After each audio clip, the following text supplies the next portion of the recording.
Aloha and welcome. Today, I'm super stoked to introduce Tevis Freitas, but a person who can probably introduce himself better than I could, it'd be Tevis. So, Tevis, please tell us a little bit about yourself.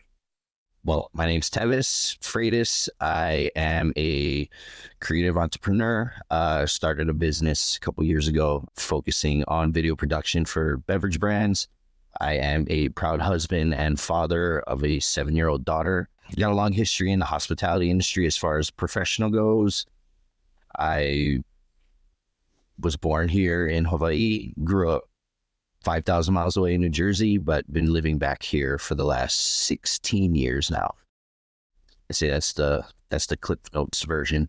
Right on. Well, hopefully we'll get some more details as we continue our conversation. This first question I'm going to ask you, historically, it's always been a last question for me. It's been like a reverse icebreaker that I've used mostly in job interviews. But since this is different, I want to ask you first, what is your favorite flavor of ice cream and why? If you don't like ice cream, that's cool too. Ooh, salted caramel.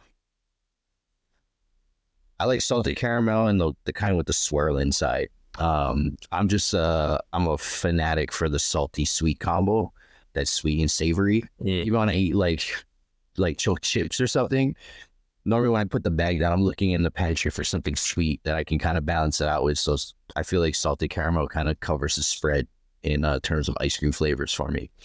Back in the day, for the longest time for me, it was mint chocolate I chip. like that one too. And the reason, well, the reason for me was because my wife loves ice cream, and then it was like the one flavor that she wasn't super stoked on, and then like it would always be a little bit less for me. But then she has since adopted that is one of her flavors as well. Ooh. So that strategy is gone out the window. So what flavor are you gravitating towards now? Spumoni is good just because I like that hit of pistachio. Smoky time, I really liked Rocky Road, but I like what you're saying. Like I can see how when you're mixing the savory and the sweet, they blend really well together. Yeah. Like back in the day, I worked in a restaurant for a couple of years, and one of the things that was shared with me was the idea that ketchup is technically the perfect flavor mixture, like touching on all the different things in the profile. There is that little bit of salty, the sweet, there's that little bit of tart.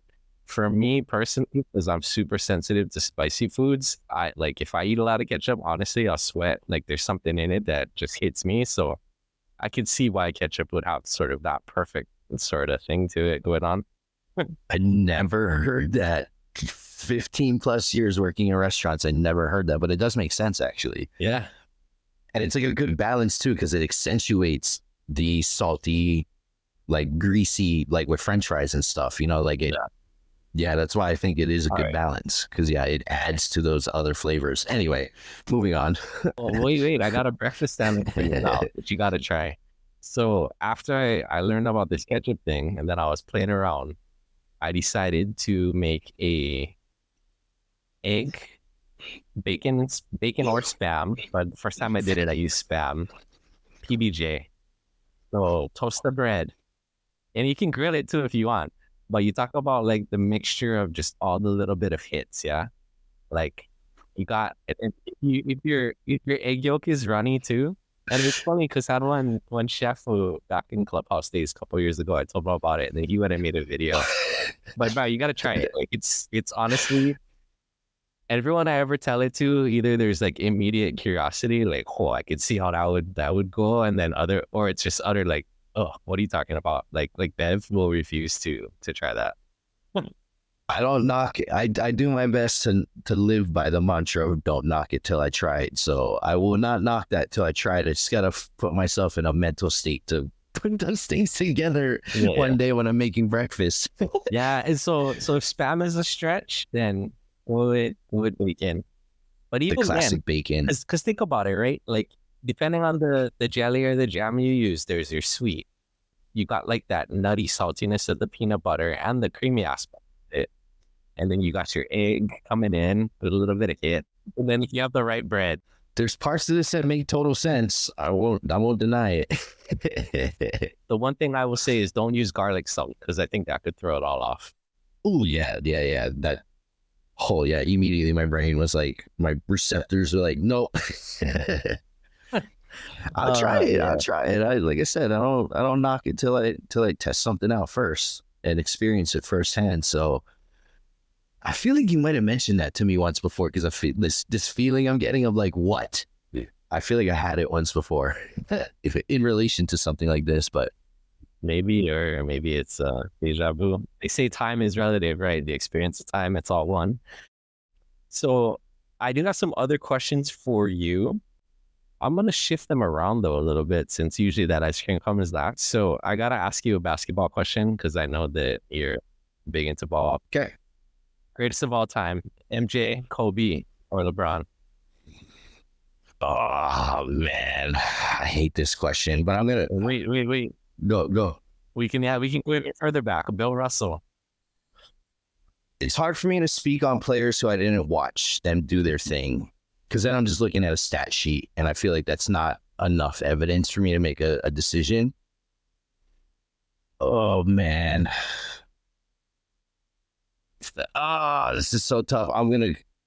As much as I believe they all are top of the food chain, I'm just seeing what LeBron's still doing. I'm gonna go with LeBron, because he's just a marvel of a specimen of a human being, and he's really not showing any signs of slowing down anytime soon. I mean, he's all-time points. All right, is he all-time? No. Yeah, he is. Who did he? Yeah, he's all-time. Yeah. Yeah. So, I mean, I feel like for the most part, you look at the stat sheet, you look at what he's doing to this day. I think I'll go with him as my top choice, but it's not easy to pick one. It's not easy. 100%. I agree. You can't really compare eras. I don't even think he's my favorite player out of the three, but if I have to try to look at it from an objective angle and just from personal experience, right? Like, again, I never watched Bill Russell play a game ever in my life. I've seen highlights, but being able to like immerse myself in the experience of like actually bearing live like witness of these guys, I'm gonna go with him for now, because he's still going, dude. Yep. I think Kobe's my favorite out of the three, though. No, to for be sure. honest. That's a hard one. But that's a I different was question. actually thinking that you might throw me a curveball and loop in AI, because that leads into my next question. But he's my favorite player of all time, by far. But yeah, I mean, he's the greatest 6 foot on paper player of all time, in my opinion. I mean, realistically, on paper, I mean, I swear he's like 5'11", 5'10", 5'11" on a good day, and then okay, you add some shoes there, but what he did at that time was pretty unprecedented, and that's what's incredible about all these players that we mentioned. Going back to the fact that you just really can't really come up with the greatest of all time. It's impossible. No, because I mean, the argument is like either look at stats and then declare who's got the most top categories, or then if you're not looking at that, then it becomes pretty subjective in my opinion. I think. I don't know. Well, what could happen, and this is kind of going on in the trend of what we have going on right now currently with AI, and not Allen Iverson, but artificial intelligence.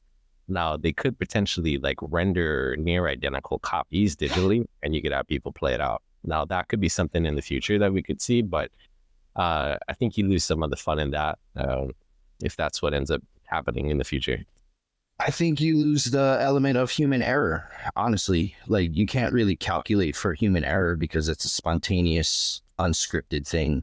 So, I mean, yeah, we could basically take all the information and aggregate it into like player profiles, but at the end of the day, like, you can't really calculate for emotion, I don't think. And basketball, like many other sports, is a super emotional game, and Allen Iverson is one of the most emotional players at that level, I guess, like in that category of player that we had seen, at least up until that point. You can't really, I don't know, I feel like you can't have a robot do that for you.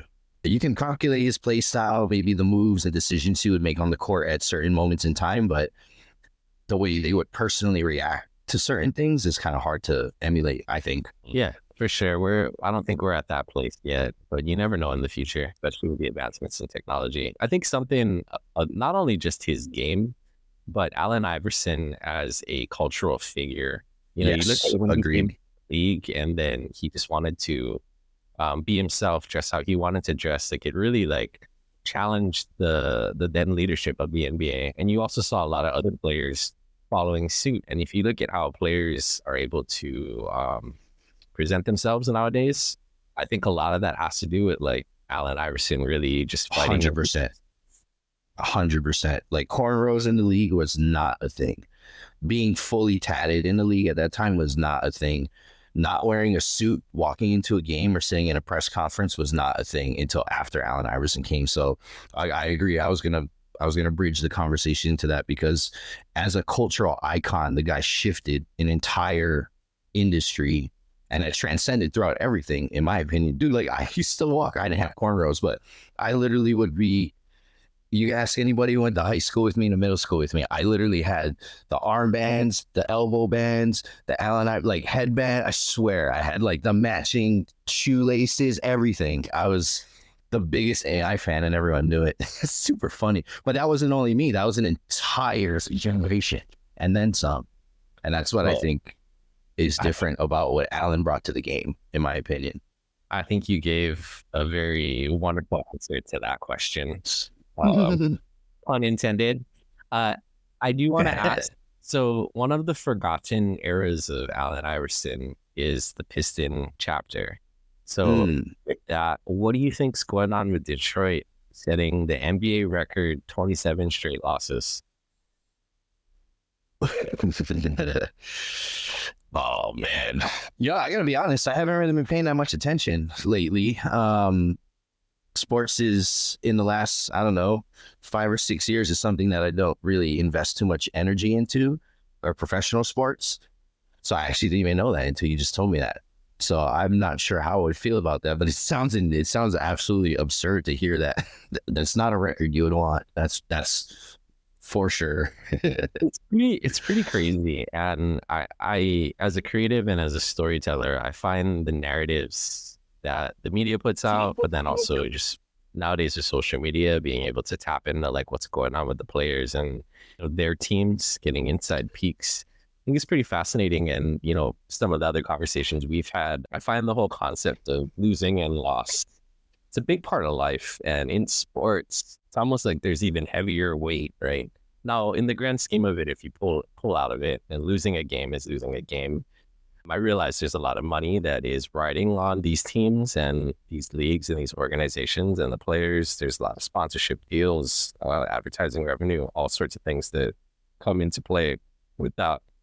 But I find it really fascinating in another story too, dealing with a different kind of loss and change is Russell Wilson. He's getting benched for the final 2 games of the Broncos season.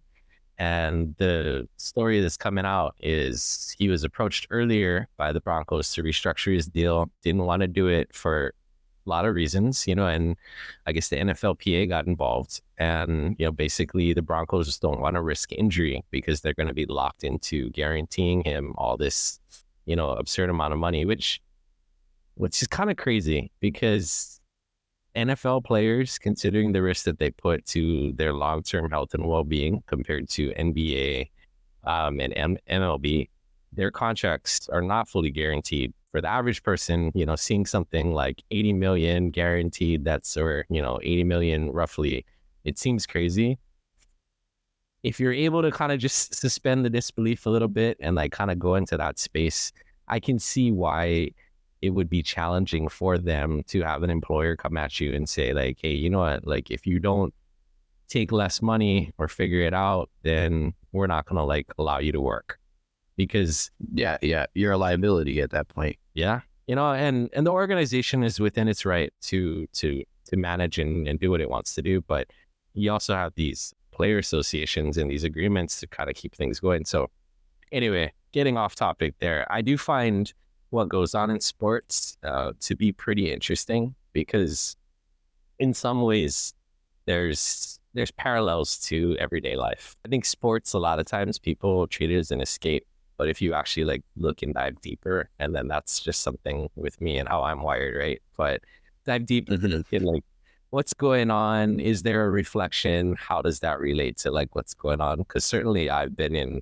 in situations where I've had employers come and say, oh, you know what? I could cut your salary. I could reduce this. I could do that. And it's not a pretty place to be. It certainly does not leave you as an employee who's shutting up. And that's one thing about Russ. I mean, maybe the Broncos didn't win the past couple of years, but having followed him at the Seahawks, that guy definitely was a hard worker, right? Regardless of whether you agree with what we even know. Because the reality is we only see a snippet of things. We only hear stories from teammates who didn't like him, from former coaches who liked him, teammates who did like him. The reality is at least what people have communicated kind of consistently is the dude works hard.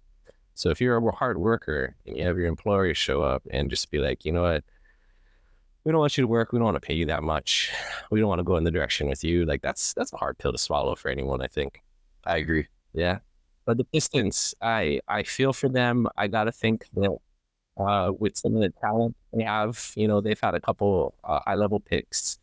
They can't be as bad as they are. But sometimes culture can be the impact, right? Like who knows what's going on behind closed doors there. And in addition to that, if the culture is not one where people have certain intangibles in place to be able to overcome adversity, once you're going down that slippery slope, you know, it's a fast fall to the bottom. Yeah.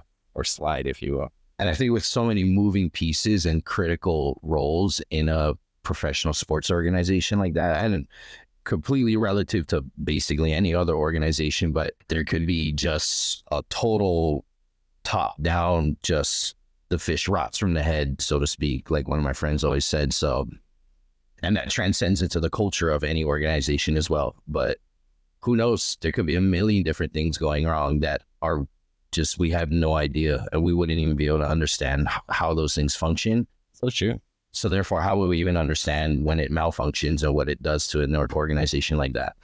Because obviously not just like a lot of, I guess, the common viewer of certain sports that doesn't really dive deeper, like we were just saying, would look at it from like just blame one player or blame a couple of the players or just the coach or whatever. But the truth is there's just way more going on beneath the surface that could be causing that than just a few publicly obvious things, you know? Yeah. You know, and that's one of the realities of life. It's kind of interesting. Like I've heard this critique a lot of social media, how people are able to curate the stories that they tell and, you know, the images that they put out. And similar with brands. I mean, at the end of the day, brands want to protect themselves. They want to take care of the organization. There's a business and a bottom line that needs to be attended to, which from a business standpoint makes a lot of sense. You can't necessarily go and just open your doors and be like, yeah, these are all the warts, you know, check them out. This is what makes us terrible. Like that almost goes counter to what people think success is and should be. But that said, I think that the greater lesson to take away is unless we're in it, we can't really render judgment. Can't really judge. Yeah. Yep. And even then, is it really our place to judge? You know, I really try to, and I like what you did earlier when the MJ Kobe Bron question came up. Like, I like the idea of trying to suspend bias and be objective as possible. There's the reality. And I know for me, like some days it's hard to get up, you know, and that's just me as an individual. And I can't judge anyone else. I can't judge any business for what they're doing because I'm not in those positions. I'm not in that. I'm still trying to figure out, you know, my own life, right? Yeah. And even when you're the one in the situation, it's like there's still a level of, I guess, balance that you're seeking in terms of even judging yourself, you know, like, because we can be our own worst critics. Most of us are. I know I probably am, but there's still a balance in even being the person in it that probably has some of the most validated judgment. But like, how do you balance that part of it too and not be, I don't know, a little bit too aggressively judgmental on yourself? I think if you had that answer, you could go on like the Top Show circuit, lecture circuit, you know, have your own book, and then really, you know, balance. I think that's a lifelong quest. Is every day something can happen that's different. You know, like one thing I like to think about, you could take the same walk every day. And, you know, we kind of go into autopilot. We sort of just tune things out, you know, but the reality is every day that walk is going to be different. And if you really allow yourself to be present and fully in that moment, you'll notice what's different about it. It's hard in a place like this where we sort of have, perennial spring/summer, because we don't necessarily see the season shift as easily as you would notice in other places where there's more traditional experience of the 4 seasons. But that's not to say that those seasons and those changes don't happen. So some of the shifts could just be the coloring of the leaves because of how things are going and how things are changing. It could be that somebody walked there the night before and, dropped $100 and there it is in the bushes. But unless you're like paying attention and looking, you're not actually seeing it. And I remember reading this story one time. This father took his daughter on a walk and he challenged her to try to see if she could find pennies everywhere she went. And before long, she was finding pennies and all kinds of stuff like dollars, nickels, random things that people were leaving behind. And his takeaway from it was that he was teaching her and she was teaching him how to see abundance and opportunity everywhere. And I thought that was super powerful to kind of like see in a one as a lesson to kind of play a game with your kid, but then also two, because really within every moment there is abundance. It's like a switch, it's perspective. Yeah. So it just takes time. And I think the only way we achieve balance is by continuing to cultivate that kind of more open, objective mindset, and one that looks for the beauty, the opportunity within the moment, even if it seems like you're getting the same experience. Have you ever heard that quote? I forget who said it, but it's about like the man stepping in the river is never the same because the river is never the same. You know that quote? Yeah. Funny you say that, because that's one of the things that Adia has often told me. Even though you're standing at the same point in the riverbank, it's never the same thing. And the idea has to do with the fact that the water is constantly flowing towards the ocean. Sediment beneath it is changing. And I remember the first time she told me that, it was kind of like, it's interesting. But more and more as I see it, for sure, like definitely, it's never the same. Even if it seems like it's the same, it's never the same. Yeah. Even if you entirely replicated a moment, it's still never the same as it was the first time you experienced it.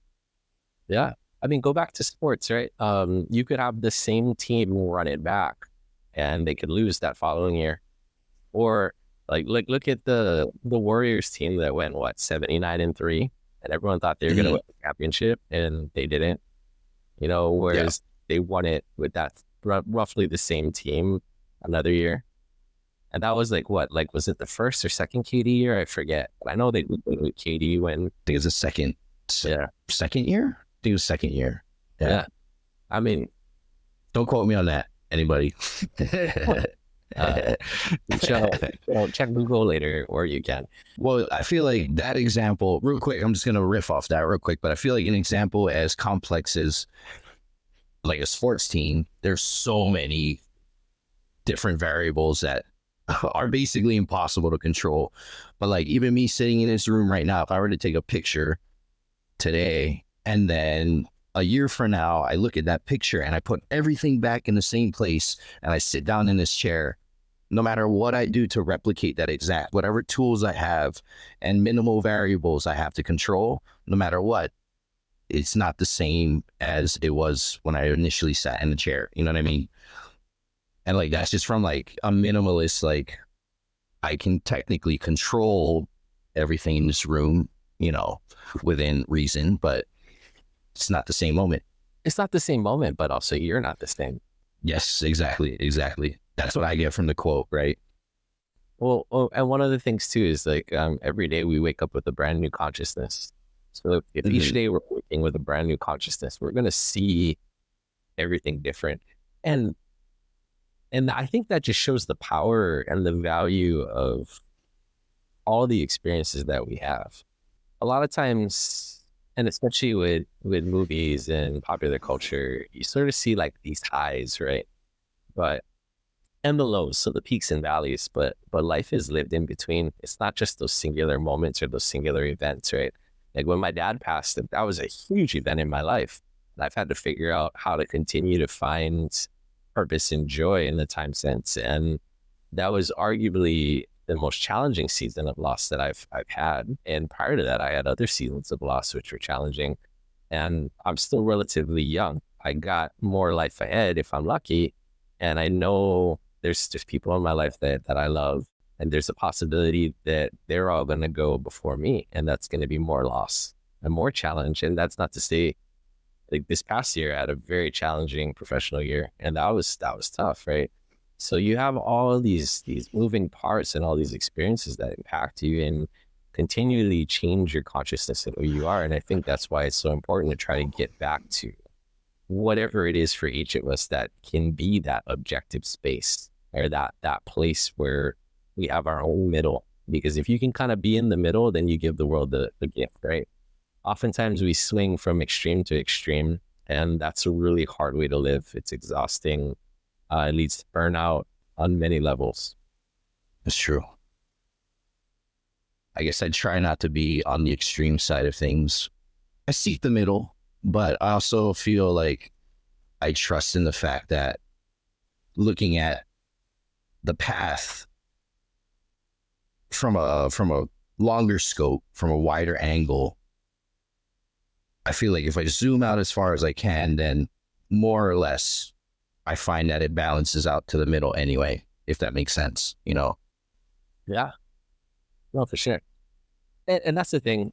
I think a lot of times we're so conditioned to think that the end point or these milestone moments are really what life's about. And it sounds cliche to say, but really life's about the journey. When I worked at Hot, and I remember we had our first production, and our first year we increased sales by roughly 30% over the previous year. I remember being hit with we still are like lower on subscriptions. We're still not where we were. And I remember like sitting and pausing and thinking like, wow, you're only as good as like your next accomplishment. It's not even your last accomplishment that you can like really sit and absorb and feel good, at least in that arena, like where something is sales driven. And again, on the one hand, from business aspects of it, I get that and I can understand it, but I don't necessarily think it vibes, at least with my own personal values, in regard to how do you live a fulfilled life. And the reality is loss is a big part of it, but you can still find fulfillment in loss. Like, one of my most powerful experiences of love was sitting there in one of my last opportunities to spend time with my dad. And I know I told you this story, but to be able to just sit there and watch him nap and feel so much love, but then also process the possibility that I didn't have as much time with him as I would have hoped. I know I've taken time for granted a lot of times. I don't want to say we, because I don't want to speak for everybody, but for me, like, I used to think like, oh yeah, like this will happen, that'll happen, I'll have this time, I'll have that time. And the reality is like, life goes. And so wherever you are, like that moment, you really got to embrace it and just be in it fully, because before you know it, seasons, years, everything will have passed. And then you'll be looking back like, what did I do at that time? That's really like great wealth. I think really it comes down to being able to fully maximize the time that you have and appreciate it. Yeah, I try to, as much as possible. Obviously, I'm not perfect. No one is. But I do try to reflect as often as possible on would the version of me on my deathbed be proud of what I'm doing now, type of thing. And of course, I still stray off of that from time to time. You know, I do get distracted, burn time that I could use otherwise being more productive, I guess. But even looking back on those moments, I think to myself, and this goes back to like kind of finding a balance on how to pass judgment on my own actions and decisions. I even look at the times that I feel like I'm wasting as time that perhaps maybe I needed to waste, which therefore to me makes it not necessarily waste, just time that time that passed and I did something in that time. Was it productive to my personal growth or to my business? Maybe not, but maybe also in ways it was, because I needed a release in those moments, you know? So yeah, I think trying to find ways to be present in the moment sometimes for me is trying to imagine myself in the future, looking back on those moments and thinking to myself, like, how would I feel about that during my last moments of life that I know I have?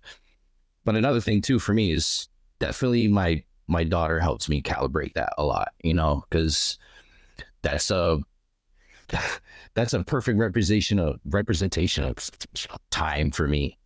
Is she's 7 years old now, and I was just going through my phone last night of like the pictures of the day she was born, you know, when she was 2, when she was 3, and then like, you know, I'm looking at her sitting next to me on the couch, and she's 7 years old playing on her Kindle or whatever, and like coloring and writing her name and stuff. And that's just like, I try to do my best to be as present as possible in those moments. It's been a little bit harder lately because I have my own business now, and so much of my personal life and my business life, my professional life are more linked together than they ever have been. And I'm working on finding balance there. But it's not as simple as, you know, I leave the restaurant, I clock out, and I have the opportunity to leave the restaurant at the restaurant. I'm sitting in my office, which is also my daughter's room, also our guest bedroom, but also my workspace, you know, and it's in our home. So I'm learning those things and how to pause in those moments. But my daughter has always been a great way to calibrate the moment for me, I guess. Well, I would venture, and this is a question I had, like, you know, what are your inspirations? But from having previous conversations with you, the sense I get is that your daughter is very inspiring for you. Definitely. Yeah, definitely. It would be hard to even really put into words the many different ways that's inspiring to me, without question. Certainly an inspiration to me, because it just kind of provided like a North Star to like philosophies and ways of thinking that I had adopted before she was here, right? Like trying to be the best person I can, being, you know, the best. Basically, that's just kind of it, being the best person, somebody that I feel like I can be proud of. But now it's like, okay, that was before she was born. And again, I'm not perfect, you know, I'm not saying that I am the best person that I can be, but I'm always working towards that. But now it's like, now that she's here, it's like, I do that because I want to show to her that, so I want her to see what I work towards, and hopefully inspire her to want to do something similar, if not the same, with her life. Oh, that's awesome. I think as an artist and as a creative, a big part of the journey for me is I seek to be inspired as well as to inspire. So whatever it is, whether it be being able to just really fully appreciate being present in the moment and enjoy a walk, or if it's spending time with a very huge loved one in your life, a person who, you know, inspires you to want to continue to just show up and be the best version of yourself that you can be. I think that's important. And I think in many ways, it helps those rough seasons make sense. And by that, there is dark, there is light, there's night, there's day, there's high tide, there's low tide. We need the balance of things all across the board. So when we have rough chapters and we kind of like lose our way, when we are able to get back to those inspiration points and recognize like, oh yeah, you know what, like this is who I am, this is what I'm about, this is how I want to move forward and help to heal in the collective experience of life. And the best way that I can do that is show up in those communities that I'm a part of. The first and foremost community is the one within yourself, all the characters that make up who you are. And then from there, it's your family. And, you know, it extends out into your neighborhood, your community, and every other thing that you interact with. So I think that inspiration piece is huge. And whether it be person and experience, whatever it is, and it can be all of those things, but those are all the pieces. And those are probably the peaks, I think, that can really help us get through some of like the roughest valleys for sure. I agree. What's kind of cool too about inspiration, Tevis and I are working on a project called Soulful. We have a series of people that we're going to be exploring, highlighting and telling some of their stories, in part because they're just really inspirational people and they're doing really cool things. For me personally, it's a passion project that I've wanted to pursue in a way that would help those stories come to life. And Tevis has a creative visual style, which I find to be really moving, but also very inspiring. So we're having a conversation a few months back, and we're in the process of bringing that to life. When did we start talking about that? Is it like August or September or something like that? It's probably when did Threads launch? That's the question. Yeah. I think that's the origin right there, right? It was like in the first few days of Threads launching, we decided to start brainstorming this idea. Yeah, probably. That's how we can always reference back to when did we come up with this idea? It was like, what, the day after Threads launched, I think. Yeah, it was on Threads. Tevis was posting, and I was like, "Hey, you want to collab?" Said, yeah, we'll collab, and here we are. And it's exciting because the more that we as people find ways to relate to others, now you're never going to relate, because the reality is similar to your desk analogy, right? You could set it up a certain way, but it's never really the same experience. The two lives are different. But I believe that how we can relate is through identifying shared feelings. So if a person knows sadness, happiness, whatever the feeling is, if someone else is speaking about their experience of that, that can trigger a spark or resonance where that relatedness comes to play. And I think a great way that people can identify that further too is just to really talk about what they value. And a lot of times, especially in the world of wired, we hear a lot about what's right, what's wrong. And I would challenge that really it all comes down to what's different. Now, fundamentally, sure, on some core, there are some morally right, wrong things that do exist. But a lot of the challenges in the world, I don't want to speak for all of them, but just some of the really basic ones, when you start to just dig below the core and identify what it is that people value that are driving them, that things are kind of the same. I think the reality, and this is something one of my mentors talked about early on in my journey, Steve Kim, she said, rather than approach it from a standpoint of what's right, what's wrong, start really going through what's healthy. Like, because if you start talking about health, and this is something I'm paying attention to right now, right? Blood pressure. I'm at a point where my blood pressure, it's not terrible, but it's also not 100% perfect. But I'm still in a position where I can go in a direction and be healthier, or I can go in a direction and be unhealthier. I'm kind of in that middle place, right? And ideally, I want to be healthier. Yeah, that's really the reality of it. So I think if we can kind of like put down the baggage of the right and the wrong and really start to vibrate more towards like, all right, what would be healthy for me to do? And that's going to shift like by every season of life and as well as at every moment. In some moments, the healthy choice might be something that, another person might not agree with. But if that's what's healthiest for you, that's what you do. Because there's other factors into it too. It's not just one-dimensional. We as people, we have a physical body, we have an emotional body, we have a body, we have a social body, we have a spiritual body. And all of these different energies make up that holistic picture. So sometimes I think we have to like really figure out and find our movements. Like there's people who swear by fasting. There's people who swear by 3 meals a day.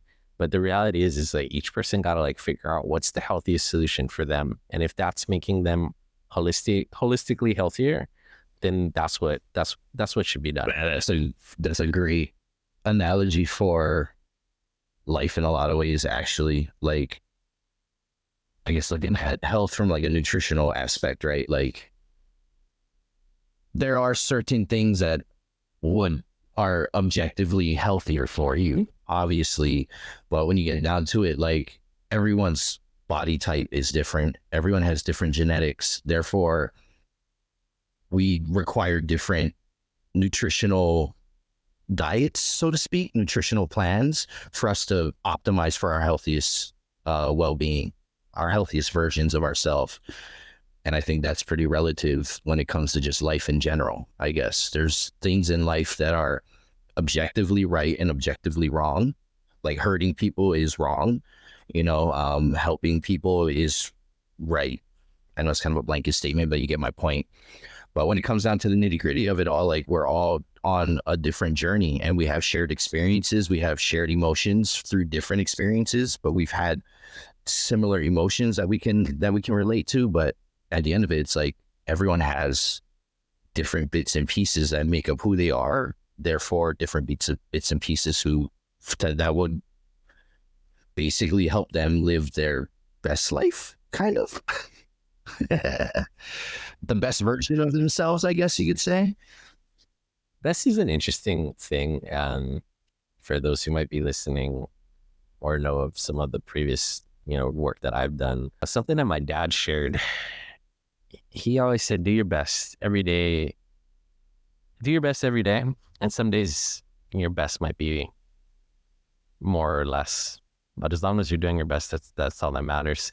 So you think about it in terms of like a charge. And nowadays too, they're saying like you shouldn't even charge your phone 100%. You want to like keep it in that sweet spot of like 60 to like 80. Under 80. Yeah. I try to do it with my laptop, to be quite honest. Because there's only so many charges. But it's true. As long as we're doing our best like each day. And sometimes and definitely in some seasons, there's been times where like I know I've been more creatively productive, right? But the depth of what I'm producing today, I think is it's better, and it's arguably my best work compared to previous periods where I thought I was doing my best work, but at the time that was my best, right? And I can say that about a lot of different things, not just creatively, but professionally. I think showing up, there's been seasons in my relationship where I feel like I've showed up less, I've showed up more. Yeah, and that's the ebb and flow of life, unfortunately. So as long as we can just be honest with ourselves and try to do our best within those seasons and pockets. And there's a lot of factors why might someone go up in a relationship or less in a relationship. Stress is a huge factor. There could be different things going on that are competing with needs, and it doesn't necessarily make it right or wrong. I think it has more to do with where life is at, and then making those adjustments, being present, checking in. I think a lot of times, and I know for myself, like I've had strategies and tools that I've used to check in and be more present and aware, but I haven't always fully practiced those. So that's something that in the pursuit of balance that I hope to continue to get better at. Because when I do it, it makes a difference. I'll use meditation as an example. When I meditate, great. Ask me the last time I did and worked on my seated practice. I couldn't tell you, but meditation is one of those things that helps, and for me as well, it's getting in the gym regularly, it's getting to jiu-jitsu. Now there's times where something comes up and maybe I'm injured, right? I remember during one of the periods of my life when I was kind of doing a lot of like spiritual seeking. I was praying for dreams and following signs, and I was in New York of all places. And I was I think it was the Museum of Natural History. It was the one where they had like the big dinosaurs, and it was like in those movies and stuff. And I remember I was trying to take a picture of a T-Rex, and I walked backwards, and my spine like connected with a point on like one of the bases beneath the pillar. And I remember just getting like so much pain, and it threw my back off. But in that instant, I was struck with, wow, what if like one day I don't have my ability to move? I had a grandfather who was paraplegic, paralyzed from the waist down, and that altered his whole experience of the rest of his life. And it really made me want to like go in, dive a little bit deeper and work on that spiritual connect, right? And I'm at a place in my journey where it's like, okay, I got to make sure that my mental emotional is also really healthy. And that's why I've been in therapy for a couple of years and working through different things. So it's all the pieces. It's not just what I shared earlier about the different bodies, the different energies that come together. Yeah, I'm really trying to work on bringing those and investing in all of those. Because I think if I do that, then truly I will be able to be my healthiest and do my best. I think for me, part of it is the reflection side of things, is reflecting on, moments and just kind of thinking to myself, like, was that the best that I am capable of doing? Or is that the best that I was capable of doing in that particular moment, given the certain circumstances that I was surrounded with? Because if I'm only thinking about, was that the best that I know that I am, like, the best of my ability, I think it kind of becomes a slippery slope for myself, because then I'm basically admitting that I have never performed at the best of my ability, essentially. Because to catch lightning in a bottle consistently with everything you do, it's just not feasible. But there are those moments where, like, everything aligns, the stars align, the universe just puts it right in front of you for you to just pull the trigger and execute.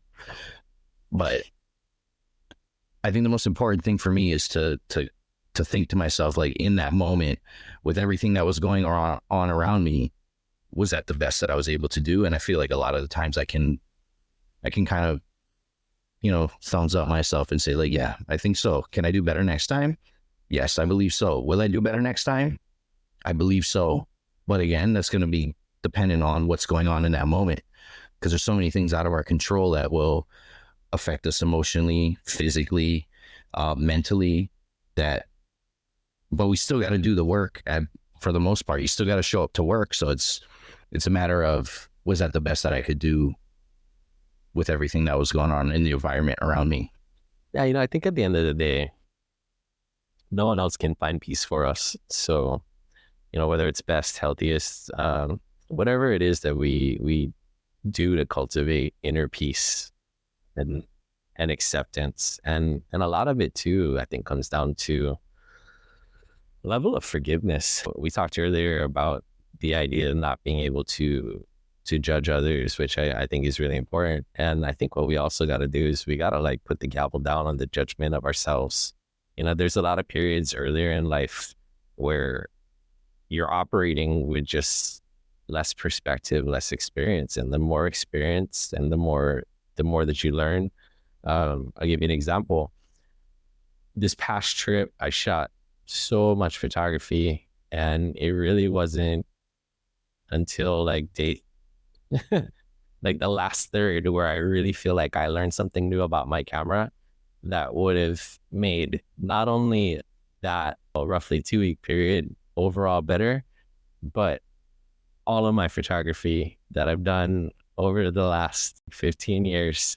But if it wasn't for the last 15 years and then that experience of those last couple of days, and then where my mind went and what I wanted to seek and see and improve upon, I wouldn't have got there. So we all have a different goal. It's like when you plant a seed, you don't dig it up immediately and look at it sprouts. Everything within its own season, within its own time. And so I think if we can just put down passing judgment beyond that journey to what you said earlier, where you pan out and you kind of see where it balances out, truly it does. And the journey, the story, it writes itself. I think we're co-authors in that experience for sure. And we have the ability to co-create element and aspects of it, but there's so much beyond our control that we'll never really figure out until we're gone. And even then, who knows? But that's the beauty of it. That's the magic. That's like getting back to that small kid time and cultivating your inner child so that you still have that curiosity, that awe, that sense of wanting to explore and adventure through life, which I think so often gets put aside because we kind of get caught up in the day-to-day. Yeah, it's hard to escape, I guess, what some would call a rat race, which is one of the reasons why I'm thankful that I had the audacity and the nerve to branch out and attempt to do something on my own. Again, that came back to, like, looking back later on in life, whether it's on my deathbed or just in my elderly state. But I definitely knew that after I left my last, like, normal job, I guess you could say, I knew that it was time to try and go for something that I wouldn't want to look back on not going for later on in my life. And for me, it's helped me escape the rat race because every day is a little bit different when it comes to my work now, you know, and I don't expect that to stay the same forever, but maybe it's just also the gratifying feeling of knowing that the work I put in, it sounds a little conceited, but the work that I put in directly affects my life now, you know, like it's a one-to-one thing, which I'm enjoying when it goes good, but when it goes bad and things are difficult, it's incredibly more stressful and definitely take bigger hits to my confidence than I ever have. But I have cherished the fact that I don't feel like I'm clocking in every day and going through the motions like I did before, you know. But it does come with a lot of risk, you know, and I know not everyone's built for that. There's been times over the last 6 months where I even questioned my own fortitude if I could stick this out. But if it was easy, everyone would do it. That's for sure. But yeah, it's been an interesting couple of years. I'm kind of breaking off from where we started in this part of the conversation, but I know at the end of last year, which was the first full year of self-employment, I guess you could say, I know that last year, although it felt like it went by quickly, it also didn't feel like how fast the year before went because of the fact that my day is not the same monotonous routine that I used to go through. And I actually enjoyed that about it. But also last year, you know, professionally was a very difficult year for myself as well, being first year on my own as a creative entrepreneur. So I had its checks and balances, but even this year, it's literally in 3 days, it'll be the new year. But this year hasn't felt like it flew by again. It felt a little bit faster than last year, but I feel like maybe that's one remedy to break free of the monotonous rat race a bit. Not suggesting everyone go do it because it is a wild roller coaster ride, but yeah, it's something that I've definitely overall, again, looking at it from a macros perspective, it's been balancing itself out, actually. And props to you. I think you got to give yourself credit for being willing to take a risk and to continue on that journey. Like you said, if it was easy, everyone would be creative entrepreneurs and doing their thing. And it's not easy. I think each of us got to figure out, you know, you go back to Maslow's hierarchy of needs, right? Take it a step further. Not only do you have Maslow's hierarchy of needs, but what are the differing needs of each person? Be clear on what's a want versus a need. Now, some of them could potentially kind of mirror and straddle, but I would challenge if there's desire looped into it, and if it's something that is really not truly a need, like sustenance or making sure that you have a roof over your head or just all your basics are met, then, you know, do you really need that want? And if you find yourself hiding for it, or if it's something that adds value in some way, shape, or form, and it checks the box and you can, then okay, pursue that. But it's going to be different for everybody. And it sounds to me, at least from what I know of you through our previous conversations and what you shared today, I think to some degree, being free from the rat race, it had more to do with not necessarily being a part of the rat race, but finding a way that you could be more free and a way that you could flow and live your best version of your life. And however people arrive there, whether that be working for someone else, working with other people, working with others, and then pursuing your own things on the side, working completely independent, whatever that is, whatever it is that's going to allow each of us to like truly share our gifts. And I remember as I wasn't the best college student, I did graduate, and that's a story for another day. But in one of my social psychology classes that I attended, I remember our professor, and I wish I knew her name because she was cool, but at UH, she said, imagine a world where people did what they loved, like truly loved. And she's like, I bet you would have a lot more people cleaning houses because there's people out there that love to clean, but for whatever reason, they render judgment and they feel like I can't do that. And then you look at these celebrities, you got tons of actors, musicians, artists, entertainers who are massively addicted to drugs because they're miserable, they're overwhelmed, they're not doing what they want to be doing, even though they have a talent in that.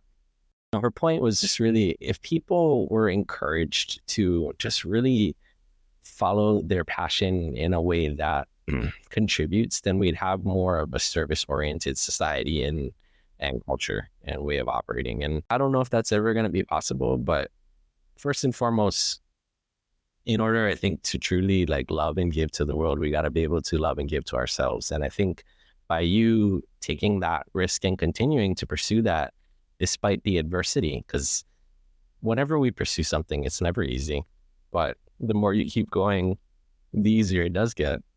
And then more challenges show up, but you have the experience to work through those challenges. And I would argue too, if we were to like take that you shared earlier about pulling out and looking at that overall view, if we were to more often practice the idea of pulling out and looking at the overview and seeing how all of our previous experiences have prepared us for whatever is given in that moment, we are capable of showing up. And a quote I saw recently, I wish I could see who it was attributed to because I can't, but it was such a good one. And it was like, you know what, these things that you get yourself hyped up and worried about, your future self will handle that. Just show up. Like, and I truly believe like the more you show up in your life every day, eventually life takes care of itself. You know, life, existence, creation has been around a lot longer than all of us, and it's still moving forward. So that's not to say that we should just live our lives unconsciously. No, we should live conscious. We should be present, be mindful, but we just got to keep showing up and just keep changing and growing. And that's how we can, I think, achieve that best, healthiest version of who we are and why we are. Well said.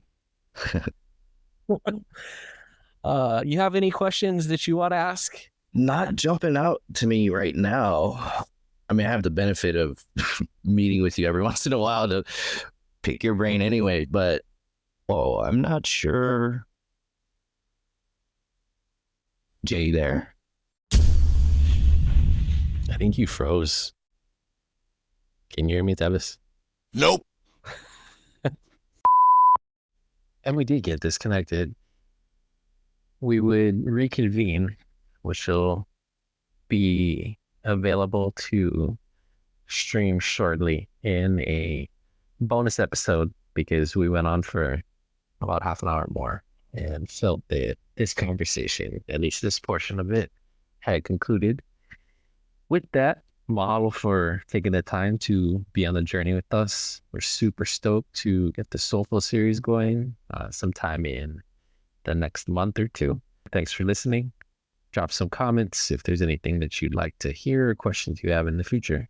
Once again, thanks for being out there. Ahui ho.